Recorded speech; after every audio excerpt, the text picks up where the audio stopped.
오늘은 5번째 시간, 9월 9일이죠. 네. 지금 9월 9일은 성소 안에는 금촛대, 금떡상, 금향단이 있습니다. 그리고 휘장이 있죠. 하나 더 있습니다. 그래서 이것에 대해서 오늘 깊이 하나님 말씀을 한번 생각해 보겠습니다. 여기에 대한 맨 처음에 우리가 성막에는 3개의 문이 있다고 그랬죠. 성막에 들어가는 구원의 문이 있고, 그래서 성막 마당, 번제단과 물두멍, 3가지를 우리가 공부했습니다. 그리고 오늘은 성소에 들어가는 문을 보게문이라고 합니다.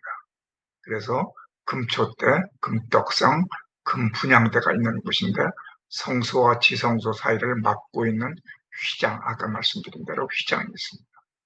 그리고 다음 시간에는 지성소에 들어가는 영광의 문이 있습니다. 여기에 대해서 우리가 같이 공부하고, 그룹과 속죄소와 하나님의 법궤가 있는 곳인데 여기에 대해서 공부하도록 하겠습니다. 지금까지 공부한 것을 제가 왜 자꾸 똑같은 얘기를 말씀드리냐 하면, 사실 우리는 지난주에 설교 제목 성경 구절까지도 다 잊어버렸습니다. 벌써 일주일 됐는데. 그래서 완전히 내 것으로 삼기 위해서는 자꾸 복습을 하는 것이 중요합니다.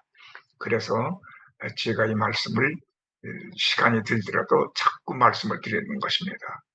이 성막에 대해서는 우리가 공부를 하고 있는 것인데, 이것은 출애굽기 25장을 보게 되면 모세가 시내산을 통하여 하나님 나라로 올라가게 되죠. 그럼 하나님 나라 안에서 이 성막을 보게 됩니다. 이거 태버나클이라고 그러는데, 근데 이것을 거기 보게 되면 장막의 식양대로 이렇게 써 있습니다. 그 패턴 오브 더 태버나클이죠. 이 패턴, 하나의 그 설계도입니다. 하나님께서 이 교회를 만드시기 전에 먼저 설계도부터 갖고 계셨다. 그래서 맨 처음에 출애굽기 20장에서 율법을 10계명을 중심으로 한 율법을 주시죠. 그리고 나서는 율법만 주신 것이 아니라 교회를 보여주셨죠. 그 교회가 바로 그 패턴, 그 성막의 그 식양을 다 보여주신 겁니다. 그래서 지금 그것을 우리가 지금 공부하고 있는 것입니다. 그래서 이제 또 나오겠지만 성막 마당, 십자가 죽음 피 흘림, 이건 쭉 오래 공부했죠. 이 성막 밖은 세상이라고 그러고, 요 성막 안을 우리가 성막은 예수 그리스도의 몸이며 교회다. 그리고 요거 지금 마당이 있습니다. 마당에 3가지가 있죠. 그리고 요것이 지금 이제 이 성소입니다. 요 안에 성소와 지성소가 있죠. 이것을 지금 우리가 공부하고 있는 것입니다. 이것을 머릿속에 꼭 집어넣으시고 우리가 생각하시는 게 좋습니다. 성막과 제단과 물두멍. 여기서 이제 성막에 아까 여기 막혀 있었는데, 이것을 위로 지붕을 이렇게 열어보게 되면 그 안은 어떻게 생겼냐 그러면 등잔대, 다시 말하면 요 등잔대가 있죠. 등잔이 있죠. 그리고 여기 떡상이 있죠. 분향단이 있습니다. 그리고 이제 앞으로 다음 주에 공부할 그룹과 속죄소와 언약궤가 있습니다. 이거 지성소고 이거 성소입니다. 이것을 항상 우리가 머릿속에 넣고 있는 것이 좋습니다. 자, 그러면 우리가 아까 이 연장로님께서 설명을 해주셨지만, 지가 다시 한번 그 복습을 하고 나가야 하기 때문에 지금까지 공부한 내용을 요약해서 말씀을 드리는 것입니다. 그래서 성막문에서 성소문, 이 성막문은 뭐라고 그랬어요? 구원의 문이라고 그랬죠? 이것은 요한복음 10장 7절을 보게 되면 내가 양의 문이라고 그랬죠. 내가 양의 문이다. 이 성막문이 여기 먼저 나온 이 성막문, 이 구원의 문, 이 문이 누구냐? 예수 그리스도는 말입니다. 그래서 이 예수 그리스도를 통해야만 구원이 있다. WCC나 또는 WEA든지 그 모든 종교에는 구원이 있다. 이것은 잘못된 것입니다. 꼭 예수 그리스도 한 분에게만 구원이 있습니다. 다른 종교에는 구원이 없습니다.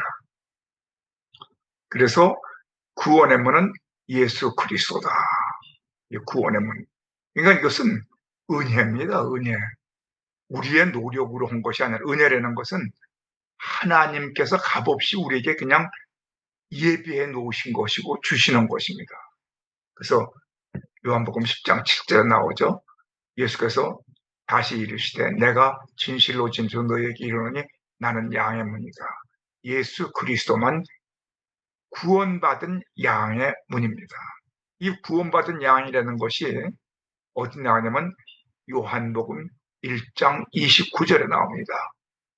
세례 요한이 그런 말씀을 하죠. 예수님을 만났을 때 세상 죄를 지고 가는 하나님의 어린 양이다. 그래서 이 성막 마당에서는 십자가도 이거 은혜입니다. 우리의 노력으로 구원받은 것이 아니라 대속받은 것이 아니라 예수님이 십자가상에서 피 흘려 주심으로 피 흘려 주시고 십자가에서 돌아가심으로 우리가 구원을 받게 됩니다. 그래서 우리가 죄를 여기 안수라고 했죠. 인비테이션. 그 안수라는 것은 내 죄를 짐승에게 전가시키는 거죠. 그 전가시키는 것이 곧 예수 그리스도가 내 죄를 받으셔가지고 내 죄를 대속하시기 위하여 예수님이 그 어린 양, 요한복음 1장 29절에 나오는 그 어린 양에게 우리가 죄를 전가시키죠. 그리고 우리가 바로 그 어린 양을 죽이죠.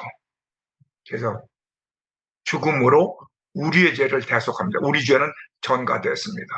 그래서 내 대신 피 흘리시고 예수님이 피뿌림을 해주셨다. 이 피를 땅에다 뿌리죠.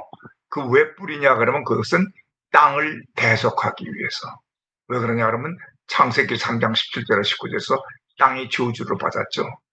그 저주받은 땅. 그러나 우리는 땅의 소산으로 먹게 돼 있죠. 창세기 1장 29절을 보게 되면. 그래서 땅의 소산을 저주받은 땅에서 나오는 것이 아니라 올게닉 식품과 마찬가지로 예수 그리스도 피로 대속된 그 땅에서 나오는 건강한 식물로 식품으로 우리는 먹고 살 수가 있다. 이 성막 마당의 역사입니다. 근데 이것도 또 은혜가 하나 더 있는데, 그러면 이렇게 예수님이 십자가에서 죽으시고 피 흘리시고 핏부림을 해주셔서 다 대속했는데 왜 또 우리의 번제가 필요하냐? 다 은혜로 이루어지는 것입니다. 우리는 원죄를 갖고 있습니다. 번제는 우리가 아담으로부터 그 원죄를 갖고서 그냥 유전자같이 내 안에 항상 갖고 태어나요. 그러니까 내가 완전히 죽지 않으면 안 됩니다. 그래서 원죄를 해결하기 위해서 번제, 짐승을 나의 죄를 대신 진 그 안수받고 죽은 그 짐승이 완전히 불에 타서 죽어야 됩니다. 그 대속입니다. 리뎀. 또 은혜죠. 그리고 예수 믿고 구원받은 나는 그리스도와 함께 소재, 이 소재는 그 미트 오프링이라고도 하는데 그 말은 뭐냐 그러면 이 피 없는 제사가 소제입니다. 근데 피 없는 제물은 하나님께서는 절대로 받질 않으십니다. 그럼 소제는 피가 없는데 왜 받으시느냐? 그래서 반드시 소제는 번제나 화목제나 속죄제나 속건제하고 같이 곁들여서 하나님께 드리는데, 그것은 뭐냐면 십자가에서 죽으시는 예수 그리스도가 내 죄를 대속할 때 나도 그리스도와 함께 죽었다, 그런 뜻입니다. 그게 어디냐면 갈라디아서 2장 20절에 분명히 나오죠. 내가 그리스도와 함께 십자가에 못 박혔나니,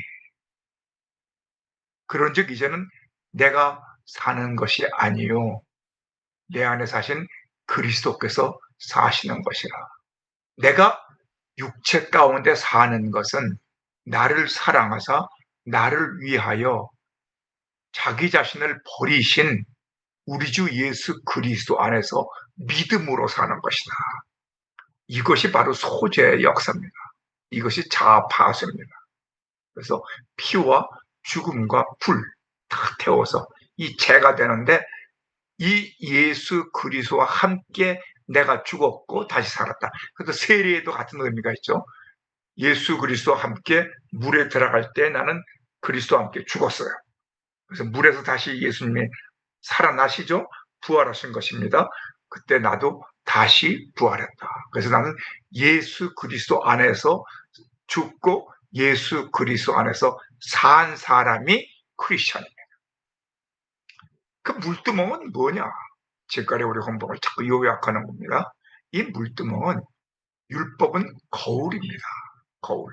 이 거울이라는 것은 믿음입니다. 이 거울은 내가 얼굴에 뭐가 묻었든지 뭐 할 때 거울에 비춰보지 않으면은 내가 얼굴에 뭐가 묻었는지 또는 내 모양이 어떻게 생겼는지 알 수가 없어요. 자기가 아무리 미인이라고 그래도 거울을 보지 않으면 자기의 미인을 모릅니다. 자기가 아무리 추악한 사람이라고 하더라도 거울에 비추지 않으면 자기가 추악한 걸 모릅니다. 그래서 이 거울이라는 것은 나를 비춰주는 것입니다. 그래서 율법이라는 것은 바로 613개의 율법이 있는데 그 하나님 말씀 모두가 다 율법입니다. 십계명뿐만 아니고. 그래서 율법을 만들 때는 놋 거울, 당시에 수종들던 여인, 레위인들, 그 여인의 거울이 바로 놋 거울입니다. 그래서 놋 거울로 보듯이 또 물에 비춰진 나 자신을 바라보자. 그래서 바라보자. 두 군데를 바라봐야 됩니다. 나 자신을 바라보자. 또 하나 더 바라볼 것은 히브리서 12장 2절이죠. 예수 그리스도를 바라보자. 믿음의 주요 온전케 하시는 예수를 바라보자. 나를 바라보고 예수를 바라보고. 그래서 내가 회개하는 겁니다. 그러면 회개하면 속죄가 됩니다. 이것은 믿음으로 하는 겁니다. 은혜와 믿음이 겸해 있죠. 그래서 이것이 성소 입구에서 내가 다시 회개하고 성소로 들어갑니다. 그런데 그 가나안 땅에서는 40년 동안 바로 놋 제단을 들고 이동할 때니까 놋 제단을 제사장들이 어깨에 메고 이동을 했잖아요. 40년 동안 광야를. 그때는 야긴과 보아스가 없었습니다. 그런데 솔로몬 성전, 이것은 열왕기상 7장 13절에서 21절을 보게 되면 솔로몬 성전을 땅에다가 세웁니다. 그건 이동하는 것이 아닙니다. 근데 그 앞에는 이 성소, 지금 우리가 들어갈 성소가 지금 들어가려고 그러는데 그 성소에 들어가는 앞에 제일 앞에는 성막문이 있죠. 그 다음에 번제단이 있죠. 그 다음엔 물두멍이 있죠. 그리고 나서는 성소문이 있어야 되는데 성소문 앞에 두 기둥을 세웠습니다. 이거는 두 기둥은 광야에서는 없던 겁니다. 그럼 왜 거기에는 광야에서는 없던 두 기둥을 세웠느냐? 근데 두 기둥의 이름이 야긴과 보아스입니다.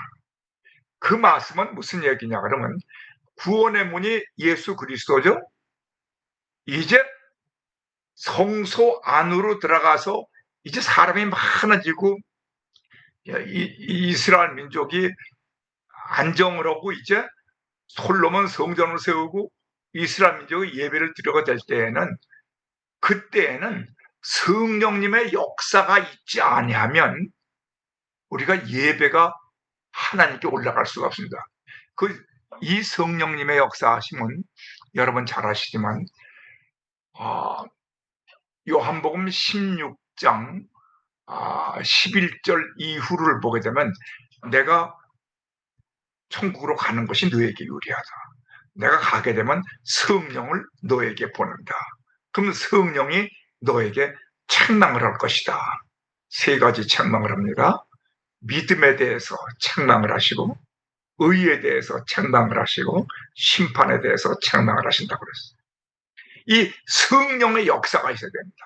이 교회는 예수 그리스도의 몸, 우리가 지금 이 성막 전체가 교회인데 이 지금 성소 안에는 예수 그리스도를 직접 만나는 겁니다.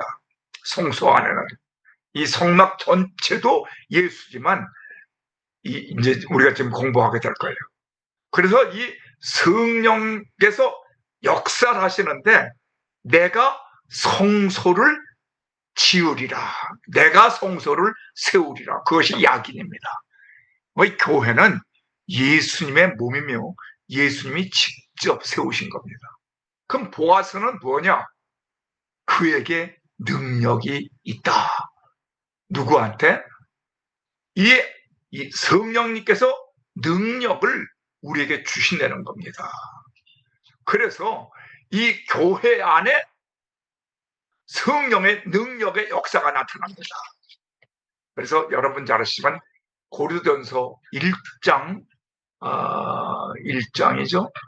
1장 몇 절인가? 1장 20 몇 절인가? 고린도전서 1장을 보게 되면 거기에 1장 1절부터 5절, 1장 1절부터입니다. 성령의 나타나심과 성령의 능력으로 내가 설교하게 해달라고, 내가 말씀을 전하게 해달라고 바울 사도가 심히 떨면서 하나님 간구한 기도가 나옵니다. 고린도서 2장 1절부터 5절까지는 심히 내가 떨었노라. 이 바울 사도는 누구 앞에서도 떨지 않았습니다. 그런데 말씀을 전할 때 성령의 역사가 나타나지 아니하면 무의미하죠. 그러니까는 성령이 나타나게 해달라고 심히 떨면서 기도하신 것이 고린도전서 2장 1절부터 5절에 나옵니다. 그래서 우리가 이것을 지금까지 공부한 겁니다. 이게 그것이 바로 이 성소로 들어가게 됩니다. 이 성소가 바로 지성교회입니다. 이 복의 문입니다. 이 복, 지난주에 우리 김태형 목사님이 복에 대해서 말씀하시고 복 많이 받으세요. 우리 나가는데 다 이렇게 말씀을 하시더라고요. 맞습니다. 이 복의 근원이 아브라함이 되잖아요. 아브라함의 믿음의 조상이 되죠. 왜 그렇습니까? 마태복음 1장 1절을 보게 되면 아브라함과 다윗의 자손 예수 그리스도의 계보라 그렇게 나옵니다. 그러면 복이 뭡니까? 세상 복이 아닙니다. 예수 그리스도가 바로 복이라는 겁니다. 복 많이 받으세요. 그 말은 예수 많이 받으세요. 그 말입니다. 왜? 창세기 12장 2절부터 3절이 이 복인데 바로 아브라함과 다윗의 자손 예수 그리스도의 계보, 아브라함과 다윗의 계보에서 예수가 나왔기 때문에 복은 누구예요? 예수가 복입니다. 그래서 이 복을 만나러 들어가서 복의 문이라는 말입니다. 그래서 예수 그리스도를 만나는 거룩한 곳이 어디예요? 성소입니다. 그래서 그 안에서는 금촛대, 금떡상, 금분향단이 있는데 여기 대해서 이제 깊이 지금 우리가 공부를 하려고 합니다. 이게 좀 대단한 겁니다. 자, 이렇게 생겼습니다. 이게 이제 성소와 지성소입니다. 여기에 요거는 휘장을 이렇게 열어놨어요. 근데 휘장이 사실 여기까지 다 가려져 있습니다. 그리고 이 안쪽은 지성소고 이 바깥쪽은 성소입니다. 지성소는 요 휘장 안쪽이죠. 그러면 이 안에는 여기 뭐가 있어요? 세 가지가 있어요. 등대.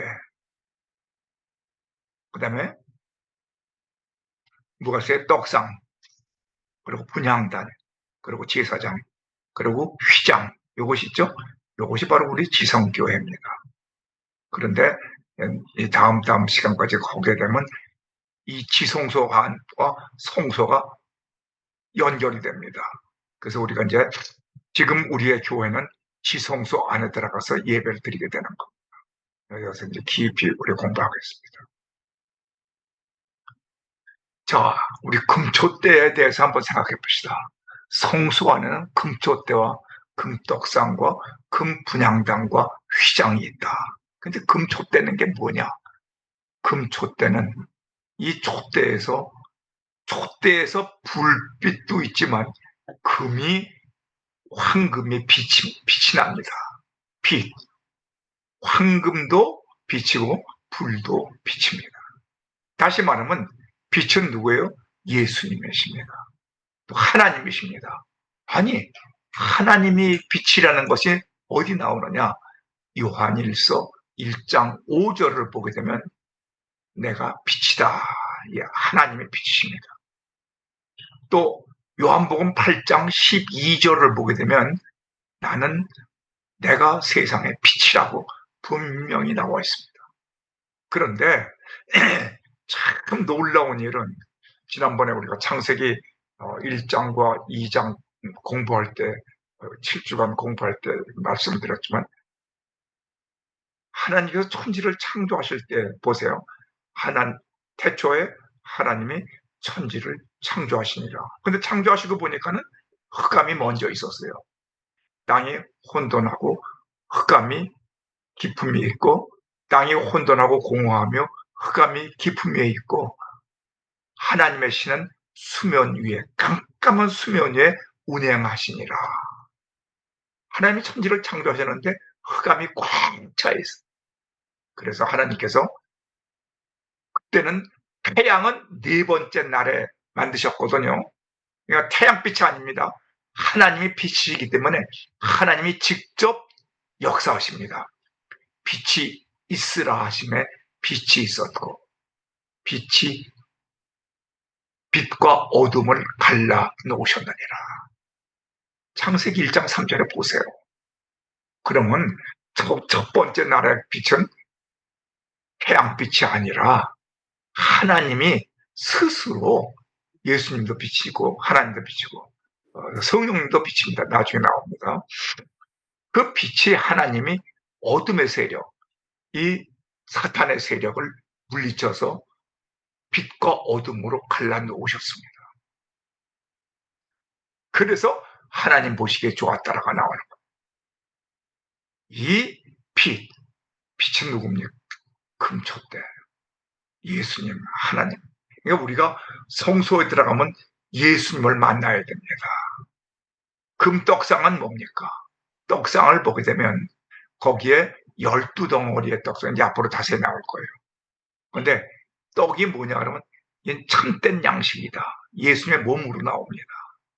어디 나오니까 요한복음 6장 55절과 53절에서 55절 보면 내가 참된 양식이요 참된 음료라고 되어 있습니다. 예수 그리스도가 나를 먹는 자에게는 생명이 있고 나를 먹지 않는 자는 생명이 없다. 예수를 먹어야만 우리가 사는 겁니다. 우리 성찬식 때 예수님을 직접 먹잖아요. 그 영적 예수님을 어떻게 우리가 뭐 이 식인종인가? 사실 로마 시대에 이방인들이 그렇게까지 생각을 했어요. 이 크리스천들은 식인종이라고. 근데 그거 아닙니다. 영적으로 얘기하는 것입니다. 말씀을 얘기하는 것입니다. 말씀이 떡입니다. 말씀을 먹지 아니하면 죽고 말씀을 먹으면 산다. 왜 말씀이 예수냐? 보세요. 요한복음 1장 1절을 보게 되면 태초에 말씀이 계시니라. 이 말씀이 하나님과 함께 계셨으니 이 말씀은 곧 하나님이시니라. 그렇죠? 근데 말씀이 육신이 되어 우리 가운데 거하심에 그의 영광을 보니 아버지의 독생자의 영광이요 은혜와 진리가 충만하더라. 1장 14절에 나오죠. 요한복음.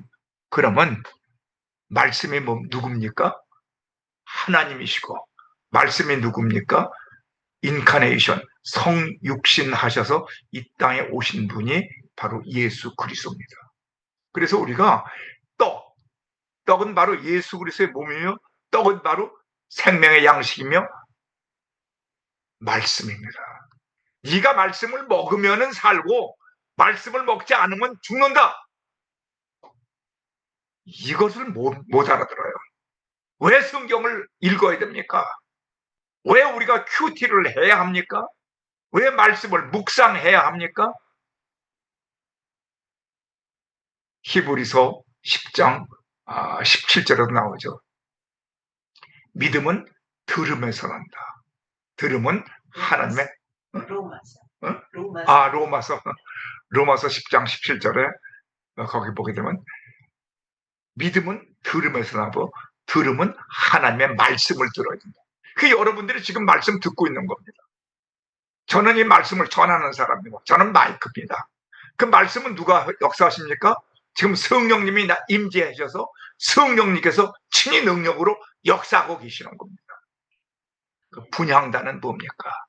예수님의 이름으로 드리는 이 관유, 소합향, 나감향, 풍자향, 유향, 소금으로 향을 피우는 것입니다. 이건 너무 복잡한데 이제 앞으로 지금까지 공부해 나갈 거니까 자세히 보세요. 이 관유는 이 향을 만드는 또 향입니다. 기름입니다. 기름, 향으로 만든 기름, 관유. 그리고 소합향, 나감향, 풍자향, 거기다 유향, 소금을 섞어서 이제 향을 만듭니다. 아주 이것은 거룩한 향입니다. 그 향기. 이게 바로 기도의 향입니다. 계시록 5장 8절과 8장 3절과 4절을 보세요. 그리고 바로 이 향이 바로 성령의 향기입니다. 이 앞으로 나올 테니까 이제 지금 대강만 설명을 합니다. 또 나오고 그럴 겁니다. 휘장은 성소와 지성소를 갈라놓고 있는 건데 이 휘장이 바로 예수 그리스도의 몸입니다. 이거 보면 전부가 예수님이죠. 금초대 예수, 금떡상 예수, 금분향단 예수, 예수의 향기.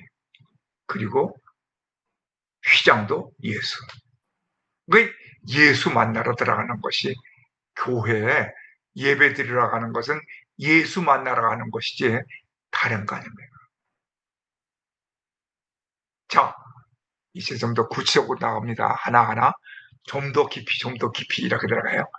성소의 금초대와 금향단과 금떡상을 제가 좀 찾아서 이렇게 만들어 봤습니다. 저도 잘 만들죠? 네, 금초대 빛과 생명이 있습니다. 생명. 빛은 생명입니다. 빛이 꺼지면은 생명이 없어집니다. 캄캄합니다. 그래서 이 빛, 근데 이 금과 있고 금향단이 있죠. 유향과 향연과 기도라고 그랬어요. 그리고 금떡상은 뭡니까? 진설병인데 거룩한 떡입니다. 여기도 떡 말씀입니다. 여기 12덩어리는 12지파를 말합니다. 하나님께 택하신 백성들. 자, 그런데 이 금초 때 금향단 금떡상에 어떤 의미가 있는가 한번 보세요. 금은 왕입니다. 어? 왕이라는 것이 어떻게 나오냐? 이 왕이 바른 왕, 정말 황금같이 빛나는 왕이면은 백성이 편안히 삽니다. 근데 왕이 잘못된 왕, 독재자, 지금 세상에 그런 왕들이 많죠. 사탄도 지가 땅에서 왕 노릇하고 있습니다. 그래서 예수 그리스도는 참된 왕, 우리의 참된 왕이십니다. 그리고 예수 그리스도가 바로 제사장이십니다. 유향과 관유, 거룩한 기름이죠. 바로 예수 그리스도의 보혈로 피로 우리를 대속해 주시는 관유. 그리고 선지자입니다. 선지자는 말씀이죠. 그리고 고운 가루가 돼서 우리를 대속해서 주시는 죽음입니다. 그래서 모략입니다. 보세요. 성경 말씀 마태복음 2장 9절부터 11절까지를 보면 박사들이 헤롯 왕의 말을 듣고, 이 헤롯 왕은 뭡니까? 여기도 왕이죠? 세상 왕입니다. 사탄입니다. 사탄도 왕이라고 그래요. 말을 듣고 갈새 동방에서 보던 그 별이 문득 앞서 인도하여 갔다가 악이 있는 곳에 위에 머물러 서 있는지라 그들이 별을 보고 매우 크게 기뻐하더라. 집에 들어가 아기와 그의 어머니 마리아가 함께 있는 것을 보고 엎드려 아기에게 경배하고 왕께 바로 예수 그리스도 메시아에게 경배하고, 그리고 보배함에서 뭐를 끌었습니까? 황금. 황금은 뭘 말해요? 왕이다. 황금과 유향은 뭡니까? 제사장입니다. 그럼 모략은 뭡니까? 선지자를 얘기합니다. 대속주 예물로 드리고 떠나내라. 그러면 여기에 그 동방박사들은 누구냐?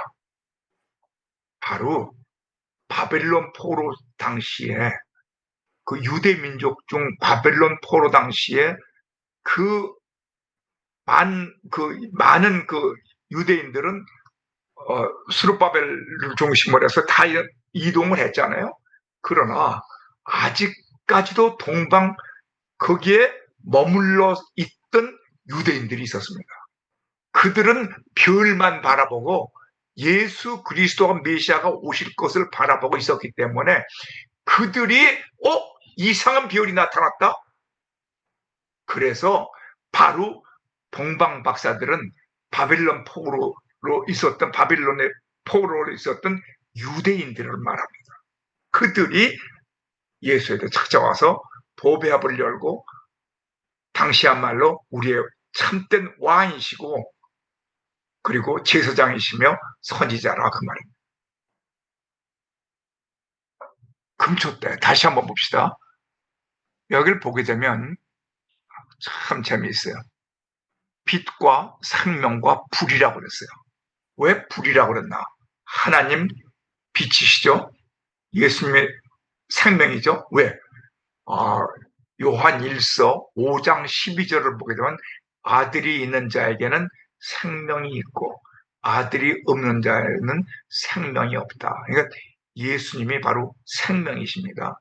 근데 불은 뭐냐? 성령님은 불로 오셨습니다.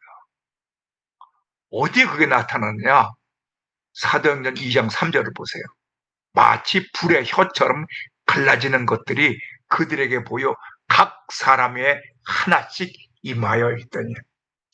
성령님은 왜 불로 오십니까?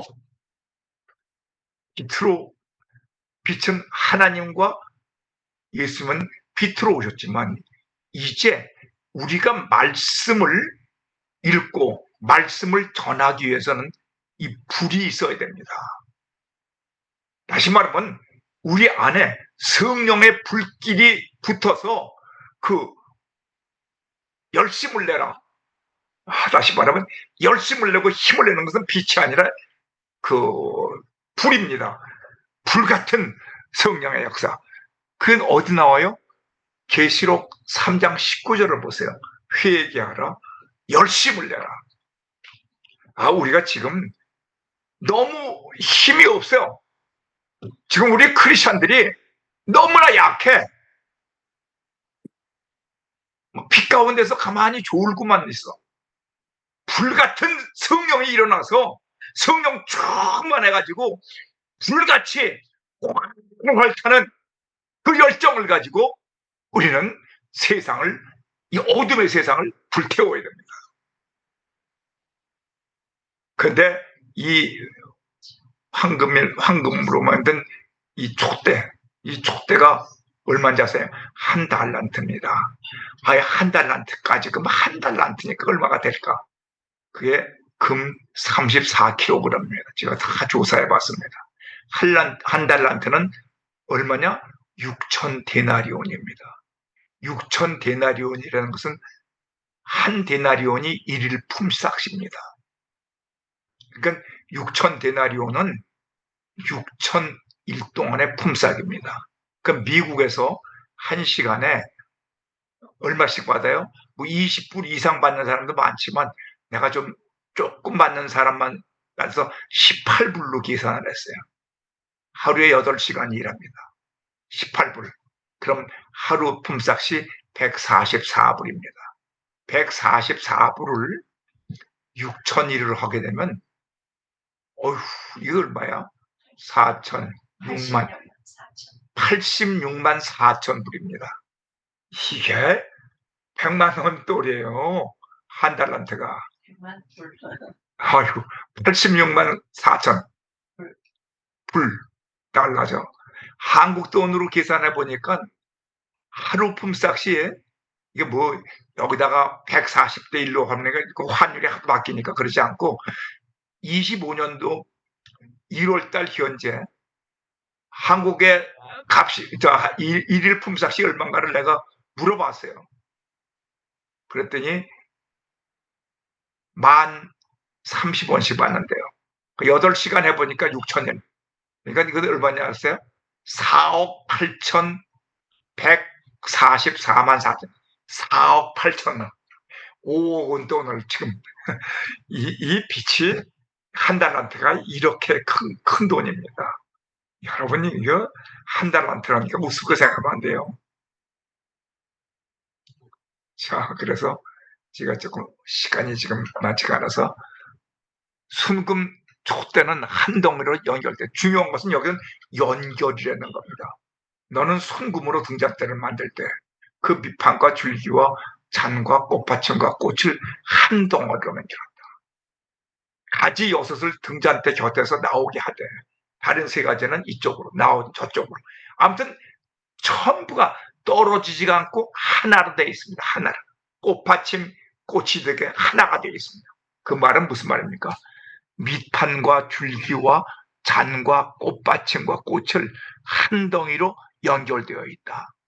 다시 말하면 하나의 공동체입니다. 우리 교회에서 개별적으로 행동하면 안 됩니다. 누구를 중심으로? 예수를 중심으로. 우리의 멘토가 누굽니까? 예수 그리스도입니다. 지난번 제가 7대 절기에서 분명히 말씀드렸습니다. 사람이 멘토가 되면 안 됩니다. 지난번에 어떤 장로님이 나한테 와서 목사님 저한테 하는 얘기예요. 목사님을 저의 멘토로 삼겠습니다. 그래서 내가 무슨 말씀을 하십니까? 내가 깜짝 놀랐어요. 저를 멘토로 하지 마시고 우리의 멘토는 한 분이십니다. 누구? 예수 그리스도. 예수께서 친히 말씀하시네요. 너는 나를 본받으라. 본받으라고 말씀했었죠. 예수님이 직접. 그래서 예수님을 우리가 본받는 예수 그리스도가 우리의 멘토가 되어야 됩니다. 예수 그리스도 한 분만 멘토입니다. 담임 목사나 또 좀 존경할 만한 목사님이나 무슨 다른 세계 어떤 누구도 멘토가 되어서는 안 됩니다. 예수 그리스도와 한 덩어리가 되어야 예수 그리스도와 연합이 돼.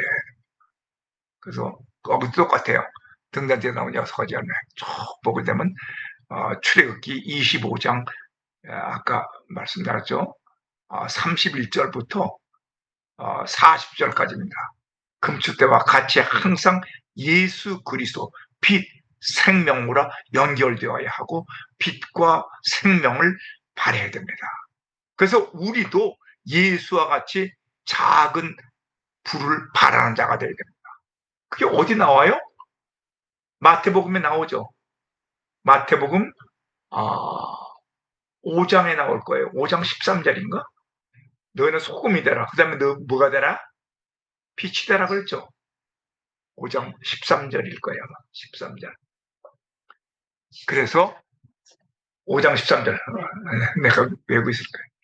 그래서 예수님이 빛이기 때문에 예수님이 나의 멘토가 되기 때문에 나도 세상을 비추는 빛이 되어야 되는 거예요. 그것이 전도이고 선교입니다. 예수님과 떨어지면 나는 빛도 아니고 아무것도 아니에요. 사람을 멘토로 절대로 삼지 마세요. 이것은 하나님께서 직접 하늘나라 신의 산에서 보여준 모습입니다. 근데 여기서 보게 되면 어떤 분이 그렇게 질문해요. 그러면 불을 켜러 갈 때 불이 꺼져 있어 우리가 켜러 갈 때 캄캄하지 않겠습니까? 그런 질문을 하신 분이 계세요. 그래서 걱정하지 말라고 했어요. 금초 때 불을 켜기 전에 불빛이 없을 때에도 성소와는 금빛으로 항상 밝았다. 할렐루야. 금초 때 금떡상, 금향단, 금기구들로 황금은 예수 그리스도를 가리키며 왕을 의미한다. 그래서 박사들이 별을 보고 매우 크게 기뻐하고 기뻐하더라. 집에 들어가 아기와 그의 어머니 마리아와 함께 있는 것을 보고 엎드려 경배하고 보배 불례로 황금과 유향과 모약을 예물로 드렸다. 황금, 왕, 이 왕이라는 것은 황금은 통치를 얘기합니다. 하나님의 통치. 그래서 우리가 새하늘과 새 땅, 새 예루살렘 땅에 가게 되면 복된 자리가 거기입니다. 이 세상 사람들은요, 왕권을 잡아오자 그러면 자꾸 독재를 해요. 하나님만이 참된 왕이십니다. 우리 주 예수 그리스도, 성령님, 삼일체 하나님이시죠. 유향, 제사장, 그것은 기도를 얘기합니다. 모략, 선지자, 말씀을 얘기합니다. 우리 이 성소에 대해서 깊은 우리의 은혜를 받아 성소 안에서도 특별히 금초대. 이제 금초대에 대해서 이제 그 정도 공부하고, 그 다음에 떡상과 진설병을 한번 우리가 공부하겠습니다. 얼마나 중요한 것인지. 너는 조각목으로 상을 만들 때 길이는 2규빗, 너비는 1규빗, 높이는 1규빗 반이 되게 하고 순금으로 싸고, 여기서 순금이죠. 주위에 금태를 두르고 그 주위에 손바닥 넓이만한 턱을 만들고 그 턱 주위에 금으로 틀을 만들고, 여기 출애굽기 25장에 나옵니다. 23절, 25절에.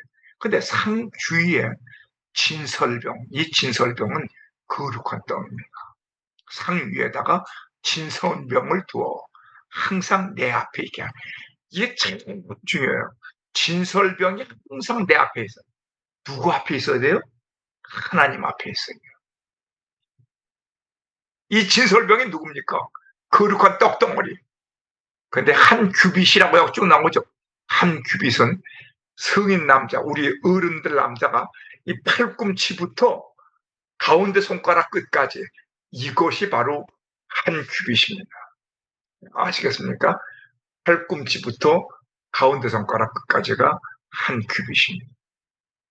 이 순금으로 싼 상 위에 진설병, 거룩한 떡을 두어 항상 내 앞에 있게 하라. 요거 꼭 기억하세요. 자, 그 다음에 계속해서 들어가세요. 그러면 여기서 지금 우리가 같이 공부하겠습니다. 이거 12개가 있는 걸 찾아내느라고 아주 혼났어요. 떡이 12개죠? 12개는 왜 12입니까? 12덩어리, 구원받은 백성을 의미합니다. 이 12덩어리는 12지파를 여기는 의미하지만 자세하게 영적으로 얘기하게 되면 구원받은 하나님의 백성이 12덩어리가 되는 겁니다. 떡상은 정금으로 그에 입혔고 떡상은 금초대 맞은편 성소 오른편에 위치하고 있으며 이스라엘 12지파를 나타내는 12덩어리의 떡이 그 상위에 항상 있어. 그러니까 우리 구원받은 백성들은 항상 누구 앞에 있어요? 하나님 앞에 있다는 거예요. 여기 나오잖아요. 진설병을 두어 항상 내 앞에 있게 하라. 우리는 항상 누구 앞에 있냐 그러면 하나님 앞에 있다는 거예요. 우리 하나님 피하지 못합니다. 하나님 앞에서 살고 있어요. 우리는 지금 12덩어리의 떡이 그 상위에 있습니다. 제사장은 고운 가루로 떡을 굽고 7일 동안 주님 앞에 떡상을 두었으며 7일 동안 있고 또 주일이 되게 되면 그 안식일이죠, 주일이. 그럼 또 새 떡으로 갈고. 그래서 아무튼 일주일뿐만 아니라 365일 항상 우리 떡은 우리는 누구 앞에서 살고 있어요? 하나님 앞에 살고 있어요. 그렇기 때문에 우리는 강하고 담대할 수가 있습니다. 내 앞에 하나님이 계신데 내가 뭐가 두려워요? 새롭게 구운 12덩어리의 떡을 떡상 위에 두었다. 이 떡은 거룩한 떡이기 때문에 오직 제사장들만 떡을 먹을 수 있었고 거룩한 성소에서만 제사장들이 먹을 수 있었다. 12덩이의 떡은 12지파 곧 구원받은 성도들을 의미한다. 아멘. 할렐루야. 자, 그럼 12덩어리는 누굽니까? 야곱의 12지파. 다시 말하면 왜 하나님 앞에 있으는가? 너희들은 세상과 싸우라. 이 지난번에 그 우리 성막 처음에 쭉 있을 때 보게 되면 12지파는 어디에 있었어요? 저희 성소, 성막 바로 주변에는 누가 있어요? 레위인들이 있고 그 옆에는 누가 있어요? 12지파가 있죠. 근데 12지파는 항상 싸우고 있습니다.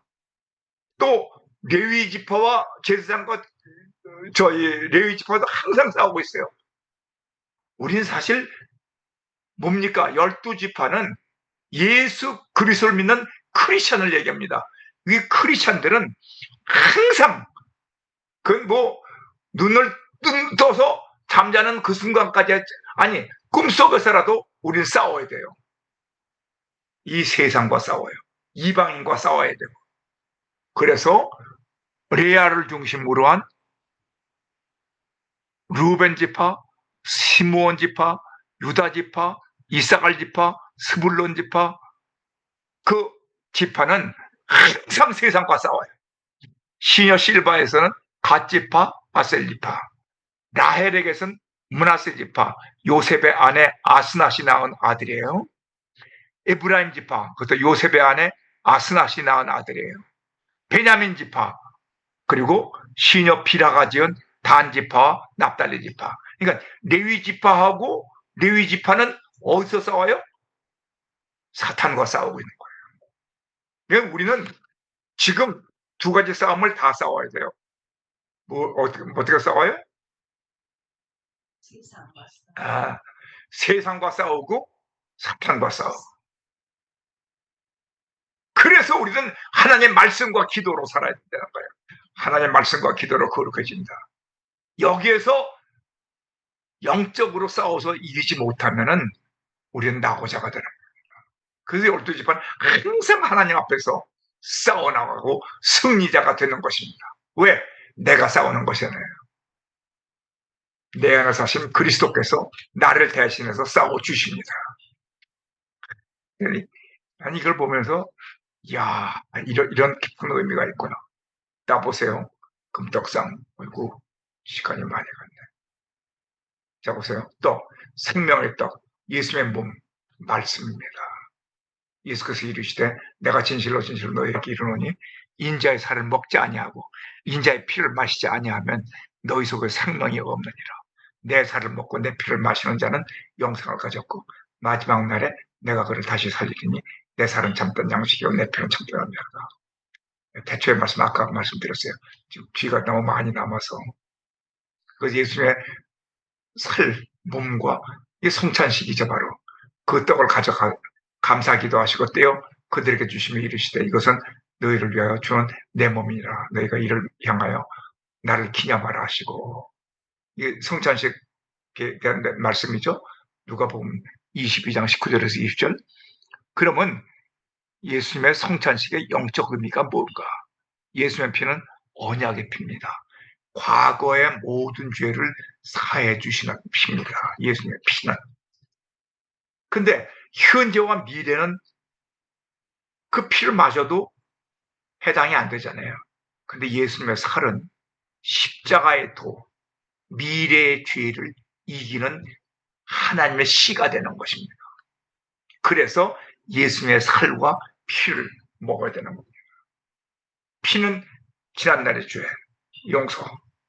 그리고 살은 십자가의 도, 미래의 죄를 이겨. 그래서 살을 찢어지고 십자가에 못 박힌 그 하나님의 씨가 내 안에 있게 되는 겁니다.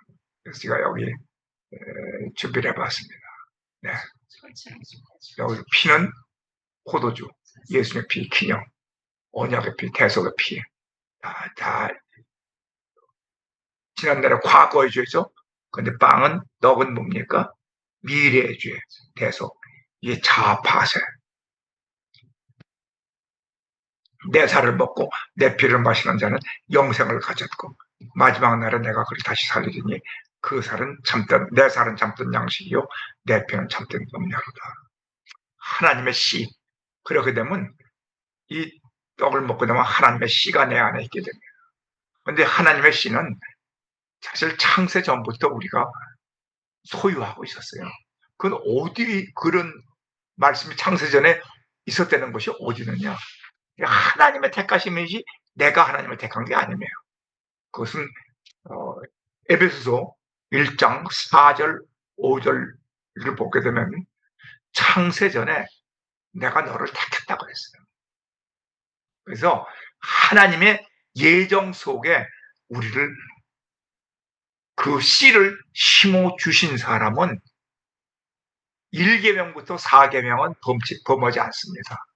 5계명부터 10계명은 범할 수 있지만 그 사람에게 다시 회개할 수 있는 길을 열어주셔서 다시 주님 앞으로 돌아오게 하셔서 절단코 죄를 짓지 않게 하십니다. 그것이 요한일서 3장 9절부터 10절입니다. 하나님께로부터 난 자마다 죄를 짓지 아니하나니 1계명부터 4계명의 죄를 짓지 아니하나니 이는 하나님의 씨가 그 속에 거함이요 그도 범죄하지 못하는 것을 안 하는 게 아니라 못해요. 하나님께로 났습니다. 이러므로 하나님의 자녀들과 마귀의 자녀들이 드러나느니라. 마귀의 자녀는 요한복음 8장 44절을 보면 나옵니다. 무릇 의를 행하지 아니하는 자나 또는 그 형제를 사랑하지 아니하는 자는 하나님께 속하지 아니하느니라. 그래서 우리는 하나님의 씨가 있는 사람이기 때문에 죄를 범하지 못합니다. 1계명부터 4계명은. 분향단, 인지 분향단이 나오네요. 이 분향단이 굉장히 또 중요한 단입니다. 그럼 향단은 뭐냐? 여기 관유와 향이라고 씁니다. 분향단. 너는 분향할 제단을 만들지니 또 곧 조각목으로 만들 때 길이가 한 규빗, 너비가 한 규빗으로 네모가 반듯하게 하고 요 옆에 있는 그림 것지 높이는 2규빗으로 하며 그 뿔을 그것과 이어지게 하고 제단 상면과 전후 좌우면과 뿔을 순금으로 쌓고 주위에 금태를 둘을 찌며 금태 아래 양쪽에 금돌이 둘을 만들 때 곧 그 양쪽에 만들지니 이는 제단을 메는 여러분 이것은 광야니까 자꾸 지고 다녀야 되잖아요. 그래서 이 솔로몬 성전 때는 달라집니다. 그러나 이것이 제사는 꼭 이 어깨에 매는 그 뭡니까? 이거 매일 채를 맨 꿰를 그 곳이 있게 되입니다. 그래서 아, 이 속죄소는 내가 너와 만날 곳이다. 이 속죄소는 이제 다음 주에 이제 또 속죄소에 대해서 말씀을 나누게 됩니다. 그럼 여기서 이제 보세요.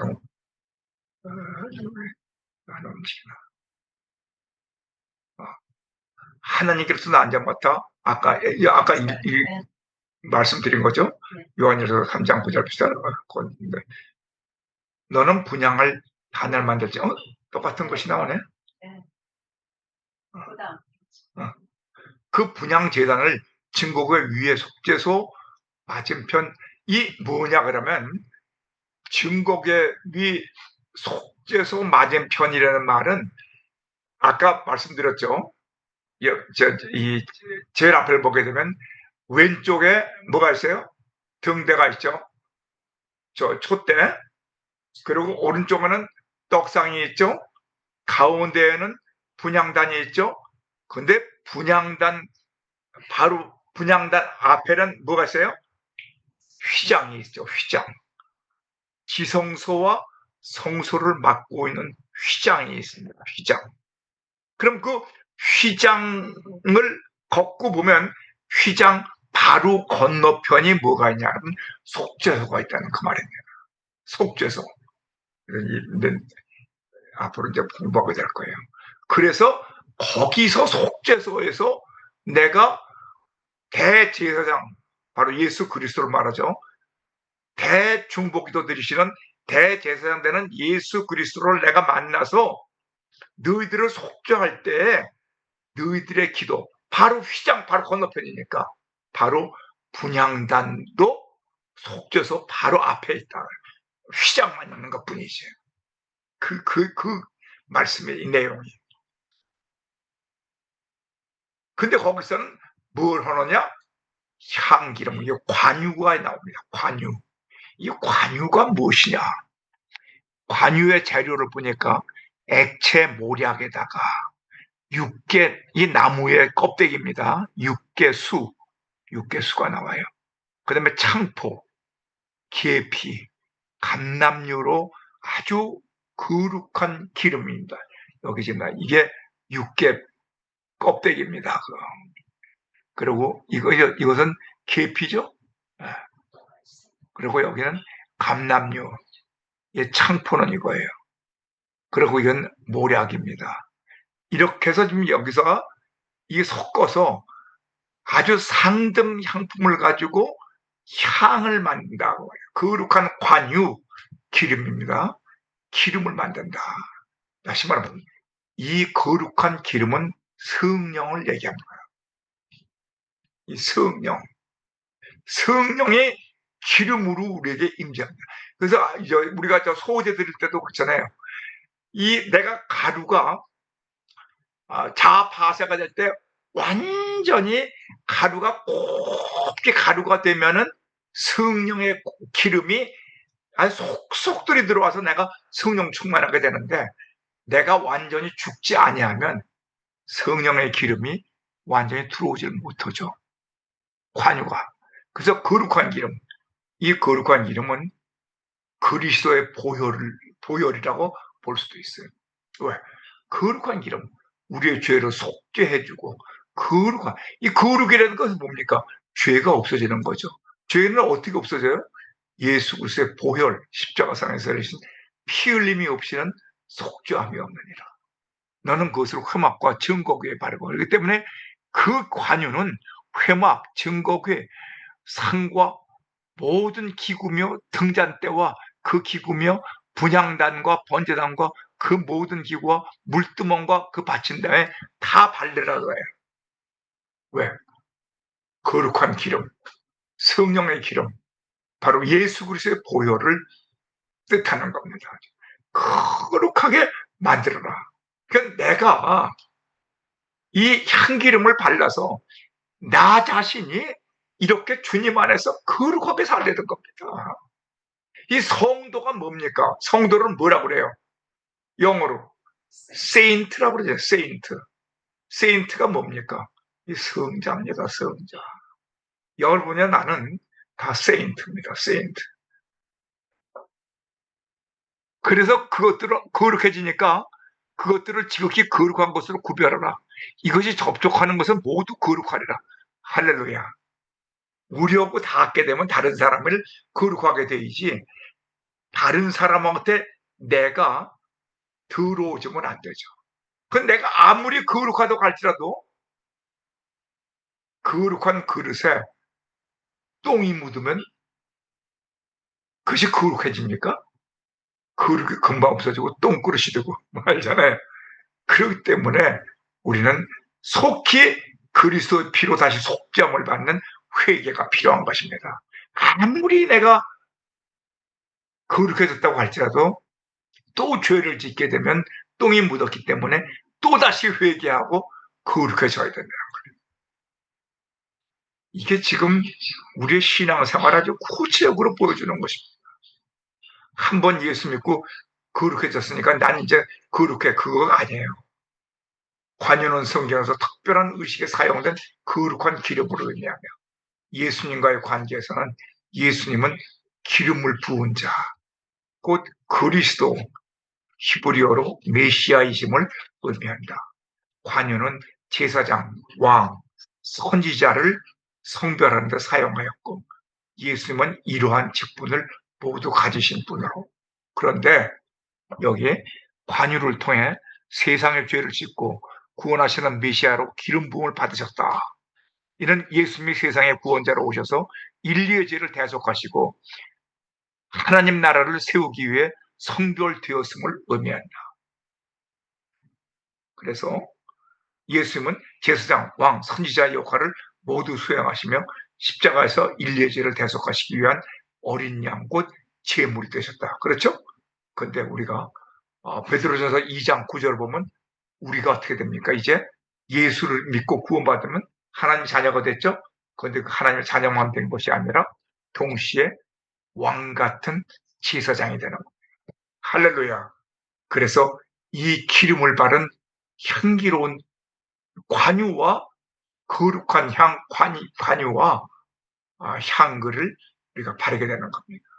그래서 분향단에 피울 거룩한 향은 예수님께서 모세에게 이르시되 너는 소합향과 나감향과 풍자향의 향품을 가져다가 이 향품을 유향에 섞되, 관유로 먼저 그렇게 깨끗해졌죠. 근데 거기다 향을 뿌립니다. 보세요.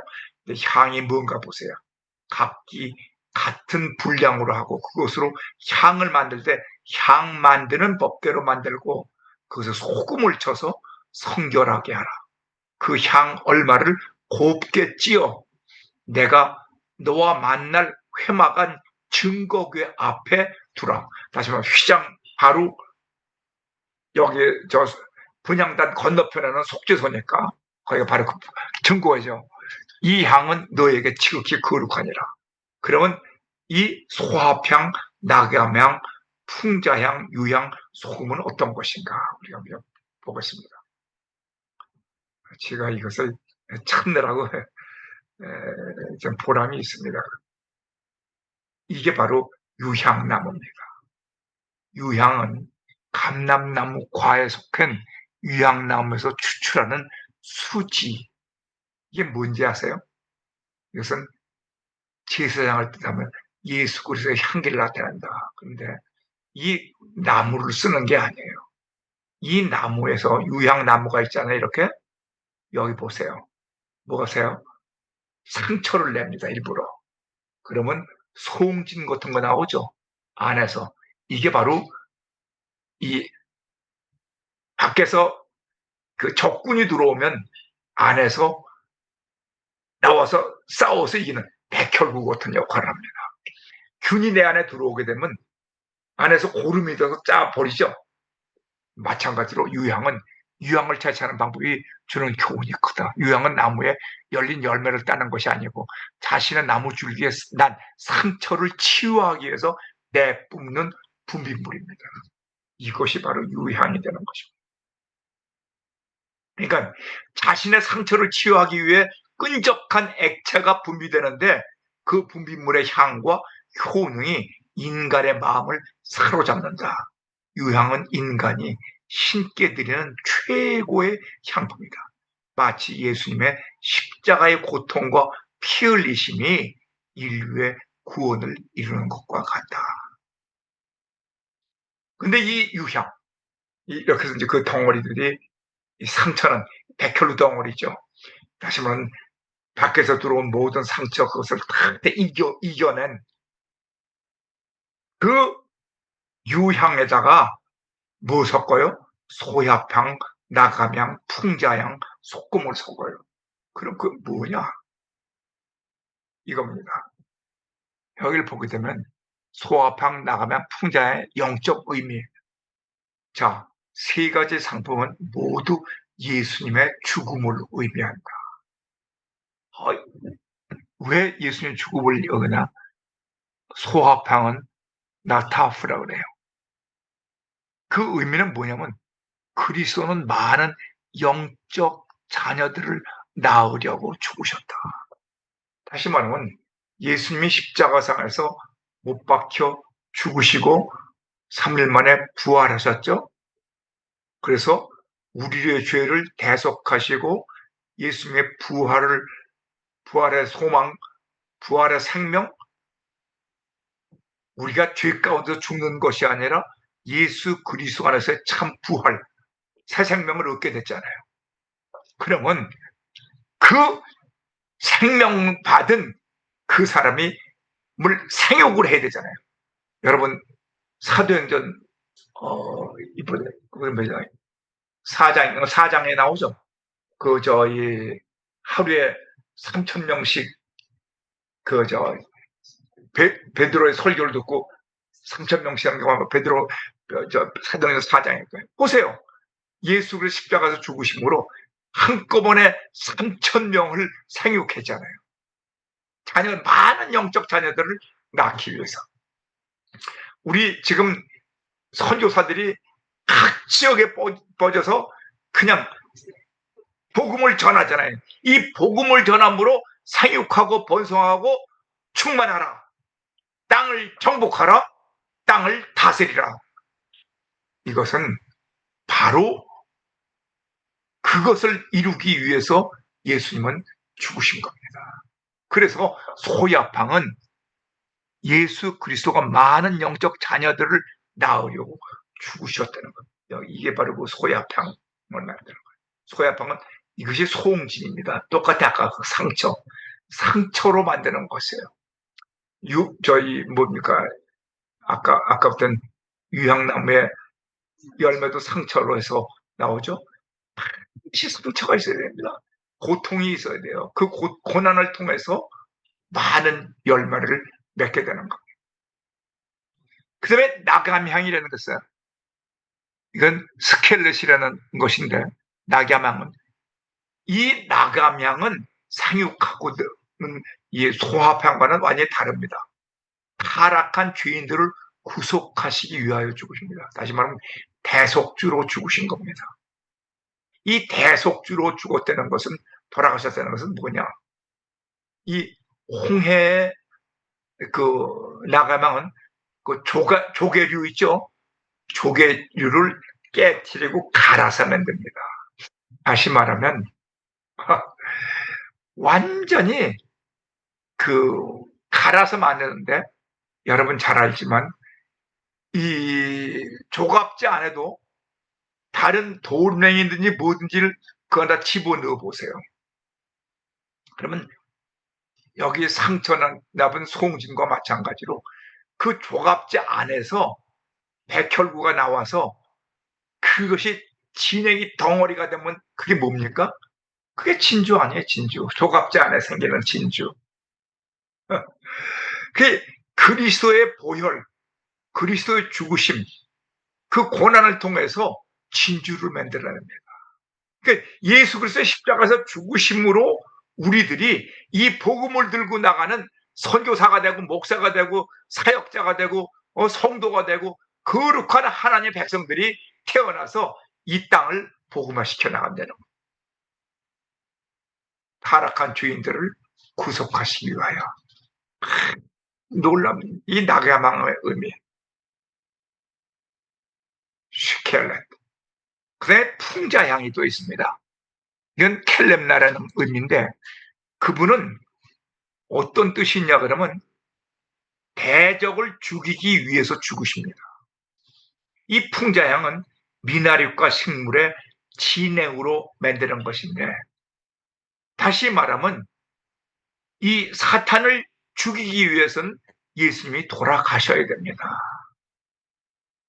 왜? 이 죽으심으로 대속하는 겁니다. 죄의 싹은 그냥 용서되는 거 아닙니다. 여러분이 가만히 생각해 보세요. 그게 중요합니다. 예수님이 십자가에서 죽으셨죠? 근데 죽인 것은 누굽니까? 사탄의 역사입니다. 근데 죽음은 죄의 싹이죠. 예수님이 죄가 있습니까? 예수님이 죄가 없습니다. 죄 없는 예수님을 죽도록 해서 죽인 것은 사탄인 것 같지만 사탄이 예수님을 못 죽입니다. 예수 그리스도께서 우리의 죄를 대속하시기 위하여 사탄으로 하여금 죽이도록 역사하신 겁니다. 허락하신 겁니다. 다시 말하면 사탄도 하나님의 허락 없이는 예수님을 십자가에 못 박습니다. 그럼 결과적으로는 예수 그리스도는 하나님의 아들 예수 그리스도는 사탄을 통해서 죽으시고 죄 없는 예수님이 죽으심으로 말미암아 누가 죽었어? 죄 없는 예수를 죽였으니까 예수 죽인 죄값을 사탄이 받아야 될 거 아니에요. 그래서 사탄이 죽는 겁니다. 조금 어렵고 복잡한 것 같지만 아주 간단해요. 다시 한번 생각해 봐요. 예수 그리스도 하나님은 사탄은 하나님을 못 죽입니다. 하나님이 창조주 하나님을 어떻게 사탄이 죽입니까? 그런데 사탄으로 하여금 하나님의 아들 예수 그리스도를 죽이도록 유도해 주십니다. 그래서 하나님이 허락하신 거죠. 그럼 왜 예수 그리스도는 사탄한테 죽임을 당해야 되느냐? 예수 그리스도는 죄가 없는데 죄의 싹이 사망인데 죄 없는 예수 그리스도를 사탄이 죽이면은 죄 없는 예수를 죽인 죄값으로 누가 죽어야 돼요? 사탄이 죽어야 되잖아요. 그래서 예수님은 우리의 죄를 대속하시기 위하여 죽어 주신 겁니다. 이것이 바로 풍자향입니다. 켈렙나. 이것이 어디 나오냐 그러면 거기에 나옵니다. 요한복음 3장 14절 15절을 보게 되면 예수님이 나무에 달려야 된다. 그 말은 예수님이 나무에 달림으로 사탄이 죽습니다. 이게 바로 풍자향입니다. 소금은 뭡니까? 소금은 구약시대에는 제사 드릴 때 소금을 사용했다. 소금은 맛이 변하지 않는다는 데서 언약을 상징한다. 그래서 소금 언약이란 표현을 쓰기도 한다. 또한 소금은 성별, 아주 거룩하단 말이죠. 정결을 상징하며 신생아의 소독제로도 사용됐다. 소금의 맛을 잃지 말라. 짠맛, 부패 방지, 적당한 맛, 예수 그리스도의 맛.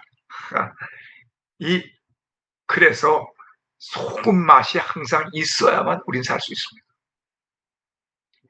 나는 이 소금으로 이 거룩한 그리스도의 죽음을 이 성별하는데 소금을 덧대는 것은 굉장한 의미가 있는 것을 우리는 알아야 돼요. 그래서 구약 시대에는 제사드릴 때 소금을 꼭 사용을 했습니다. 변하지 않습니다. 그리고 거룩하고 정결하게 합니다. 언약을 지킵니다. 변하지 않으니까. 부패를 방지합니다. 썩지 않습니다. 바닷물이 소금 3.5인가 그게 있기 때문에 지금도 바닷물에 소금 거기서 바닷물에 그렇게 모든 죽음의 시체니 모든 게 다 들어가도 생물들이 살아 있을 수 있는 겁니다. 그리고 소금의 맛이 있어야 예수 그리스도의 맛이 납니다. 좀 맛있는 사람, 멋있는 사람보다 맛있는 사람이 좋죠. 소금의 맛이 있는 사람. 그래서 기도는 예수님의 이름으로 올라갑니다. 여기 보게 되면 그 두루마리를 취하심에 네 생물과 입서 장로들이 그 어린 양 앞에 엎드려 각각 검은 고와 향이 가득한 금대접을 가졌으니 이 향은 성도들의 기도라. 예수님에게 올라가는 그 기도. 그 향입니다. 바로 향. 다른 천사가 와서 제단 곁에 서서 금향로를 가지고 많은 향을 받았으니 이는 모든 성도들의 기도와 합하여, 다시 말하면 우리들의 모든 기도가 이렇게 향으로 하나님 앞에 올라가는 겁니다. 보좌 앞 금제단에 드리고자 함이라. 향연이 성도의 기도와 함께 천사의 손으로부터 하나님 앞으로 올라가는지라. 향연, 그래서 분향단이 성도의 바로 기도가 되는 것입니다.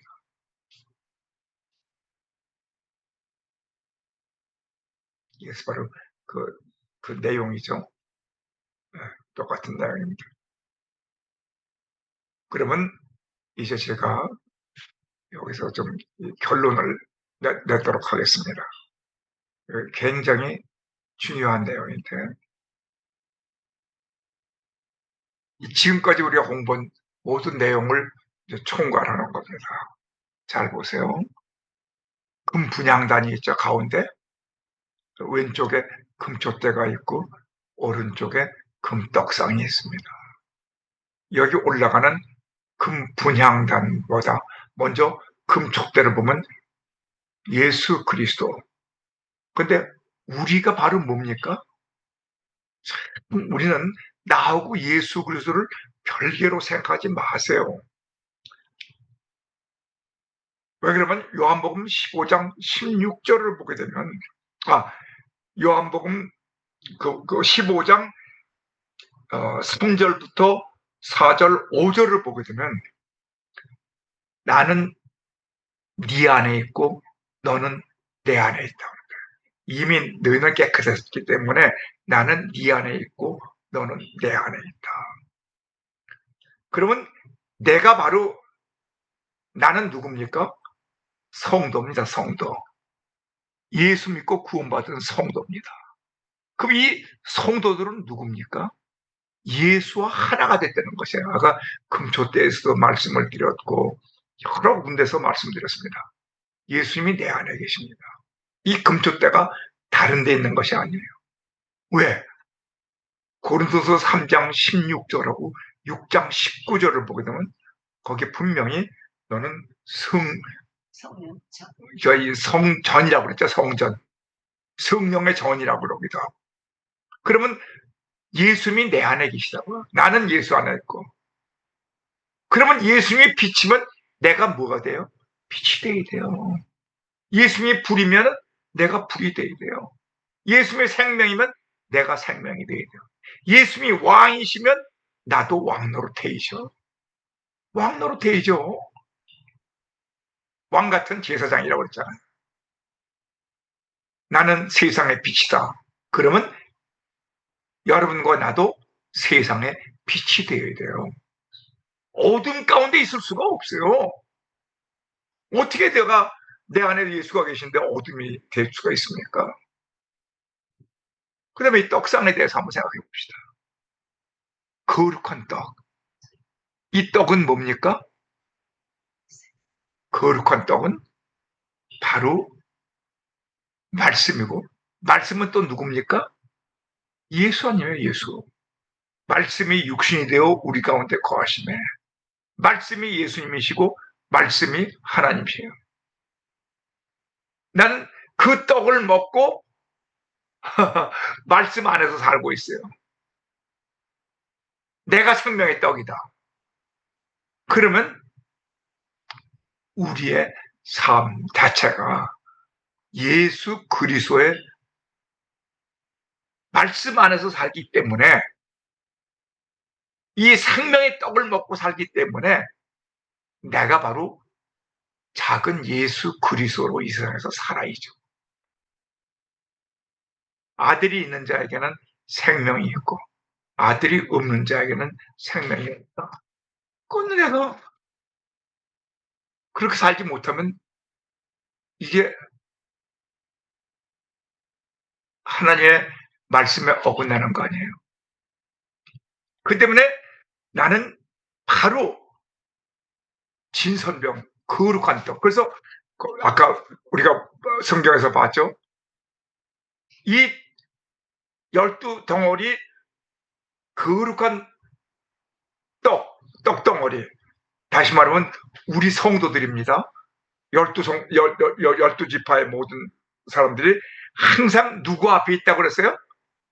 하나님 앞에서 살아요. 그래서 하나님 앞에 있기 때문에 죄도 지을 수가 없을 뿐만 아니라 우리는 하나님이 나와 함께 계신데 뭐 두려울 게 있어요? 강하고 담대하게 밀고 나갈 수가 있죠. 그러니까 우리는 하나님과 함께 사는 곳이 어디에 자세히 나오냐 그러면 그 구체적으로 나오는 것이 여호수아 1장 1절부터 쭉 8절까지를 쭉 보게 되면 모세 다음에 여호수아가 왔을 때 너는 담대하라. 내가 너와 같이 하니까 담대하라. 담대하라. 담대하라. 왜? 내가 너와 같이 하잖아. 여호수아가 모세와 똑같이 가나안 땅을 정복할 수가 있었습니다. 그러면 여호수아로 끝입니까? 아니에요. 우린 바로 하나님을 아버지라고 부르는데 왜 그렇게 우리가 나약하게 삽니까? 강하고 담대하게 살아야지. 대제사장 예수 그리스도의 중보기도 거룩한 관유를 받았습니다. 소야팡, 나감향, 풍자향, 유향, 소금을 우리가 지금 우리의 삶 속에서 관유를 바른 거룩한 삶을 살아야 될 뿐만 아니라 많은 결실을 맺는 소야팡, 또 사탄과 싸워서 이기는 풍자향, 그리고 또 나감향, 너를 대신해서 내가 죽었다. 이런 각오를 가지고 우리는 이제는 강하고 담대. 주여 내가 여기 있사오니 나를 보내소서. 내가 강하고 담대하게 나가야 됩니다.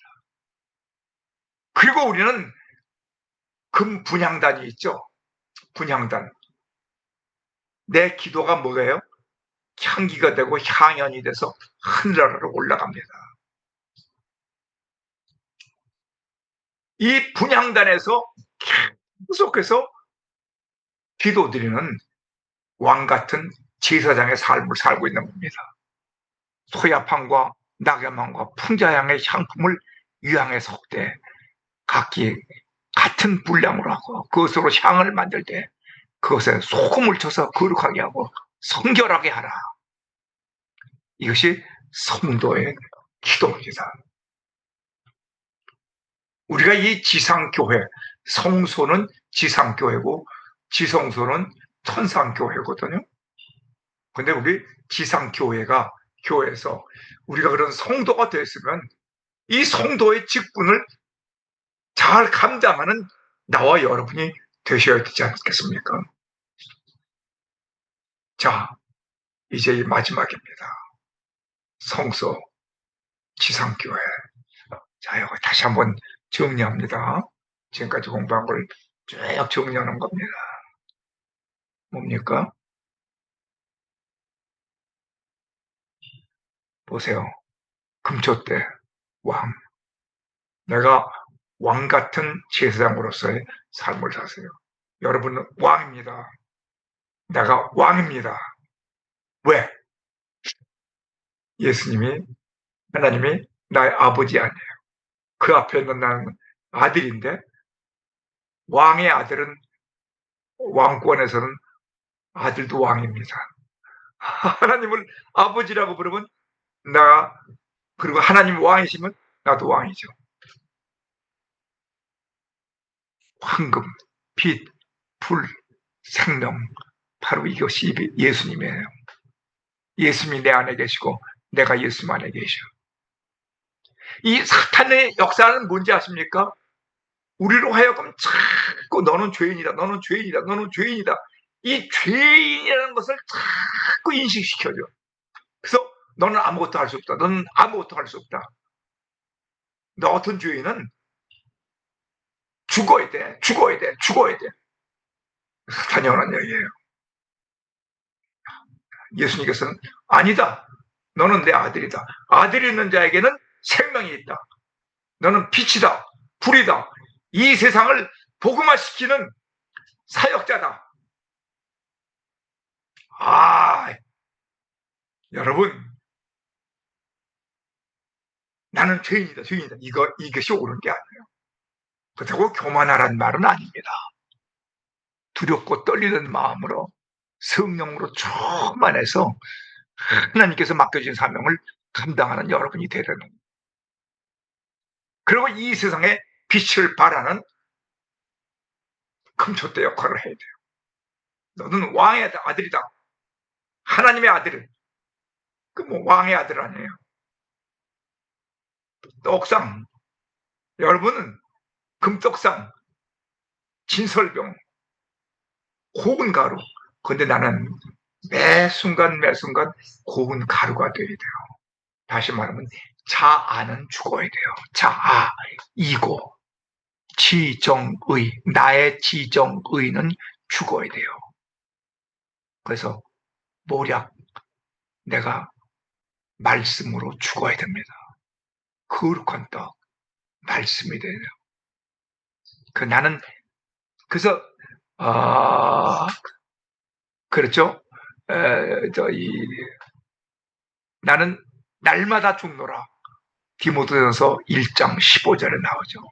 나는 날마다 죽노라. 고린도전서. 에? 고린도전서 15장. 디모데전서. 그거는 아니에요. 아니에요. 내가 찾아보세요. 디모데전서 1장 15절. 나는 날마다 죽노라. 내가 고린도전서 괴수라. 나는 죄인 중에 괴수다. 그것은 고린도전서 15장 31절. 15장 31절에 난 날마다 죽노라. 그리고 또 한 가지는 고린도전서 10장 똑같아 31절. 거기에는 하나님의 영광을 위하여 난 산다. 먹든지. 그리고 로마서 8장 12절일 거예요. 거기 보게 되면 나는 먹든지 마시든지 무엇이다 하나님의 영광을 위해서 먹는다. 내가 죄인 중에 괴수가 디모데전서 1장 15절이에요. 맞아. 내가 자꾸 혼돈이 돼가지고. 아무튼 우리는 이 하나님의 말씀 안에서 이 강하고 담대해야 돼요. 그리고 우리는 왕 같은 제사장이니까 이 금 분향단에서 유향과 관유, 거룩한 보혈의 피로 대속함을 받았고 이제는 기도로 다른 사람을 위해서 기도해 줄 뿐만 아니라 강하고 담대하게 사탄과 싸워서 이겨나가야 됩니다. 이게 우리 기독교인들이 해야 할 일입니다.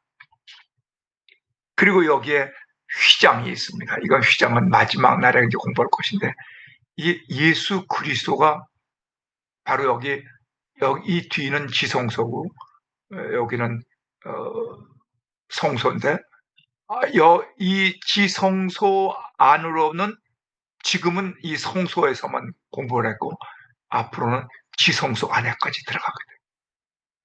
그러니까 우리가 지금 이 성소가 전부가 예수 그리스도 아니에요. 금초대도 예수님, 떡상도 금떡상도 예수님, 금분향단도 예수님, 휘장도 예수님. 그러니까 예수 그리스도 한 분만 믿고 그 안에서 하나님 예수 그리스도가 나의 그 멘토, 다시 말하면 그 내가 본받을 자. 그래서 예수 그리스도를 위하여 살고 예수 그리스도를 죽는. 내가 살아도 주를 위하여 살고 죽어도 주를 죽으니 나는 주의 것이로다. 그러한 믿음으로 사는 우리가 되어야 될 줄로 믿습니다. 저는 이 성소를 보면서 이 성소와 지성소에서 우리가 이렇게 예수님을 만날 수 있는가? 우리는 정말 예수 그리스도를 만나 주의 영광을 위해 사는 복된 여러분과 제가 되기를 주의 이름으로 축원합니다. 네. 네, 감사합니다. 네, 같이 기도하겠습니다.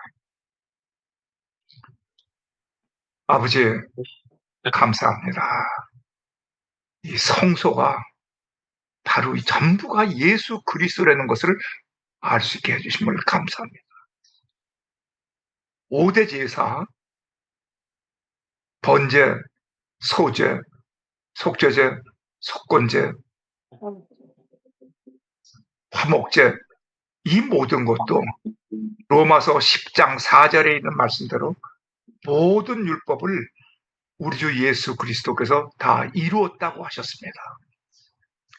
마찬가지로 이 성소에 나오는 금초대, 떡상, 분향단도 전부가 예수 그리스도에 대한 얘기라는 것을 알게 해주셔서 감사합니다. 그런데 그 예수 그리스도가 나의 주님이 되게 되어주신 것을 감사합니다. 그리고 주님과 동행하며 주님은 내 안에 있고 나는 주님 안에 있기 때문에 주님의 영광을 위하여 믿음으로 굳건히 살 수 있는 힘과 용기를 주심도 감사합니다. 주님, 이제는 연약하게 살지 않게 해 주시옵소서. 우리 주 예수 그리스도를 위하여 강하고 담대하게 믿음으로 살아 주의 영광을 높이 드러내는 우리 모든 성도님들 될 수 있도록 복의 복을 더하여 주시옵소서. 모든 것을 진심으로 감사하고 우리 주 예수 그리스도 이름으로 감사하며 간절히 기도드리옵나이다. 아멘.